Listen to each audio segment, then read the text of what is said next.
Political power అంటే? అతి పవిత్రమైనది అగ్ని. ఉక్కు ఫ్యాక్టరీ కోసం ఉక్కు సత్యాగ్రహం. విశాఖ ఉక్కు, విశాఖ ఉక్కు. ఎటువంటి హెచ్చరికలు లేకుండా తుపాకులతో గుళ్ళ వర్షం కురిపించారు. ఆ కాల్పుల్లో అక్కడికక్కడే 11 మంది సరిపోగా మిగతా చోట 21 మందితోటి కలిపి మొత్తం 32 మంది మరణించారు. ఆనాటి కేంద్ర ప్రభుత్వం మెడలు వంచి దించి సాధించుకున్న విశాఖ స్టీల్ ప్లాంట్ ప్రైవేటీకరణ అవుతుంటే స్టీల్ ప్లాంట్ కోసం ఏం చేస్తారని అడుగుతున్నారు. తెలుగు జాతి ఐక్యత.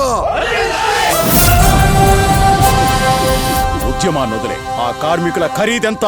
గనిలో పనిలో కార్ఖానాలో కార్మిక వీరుల కన్నుల నిండా కనకన మండే గలగల తొనికే విలాభాగ్నులకు విషాదాశ్రులకు ఖరీదు కట్టే షరాబు లేడోయ్. ఇక మన స్టీల్ ప్లాంట్ కు జరగాల్సింది పట్టాభిషేకమే.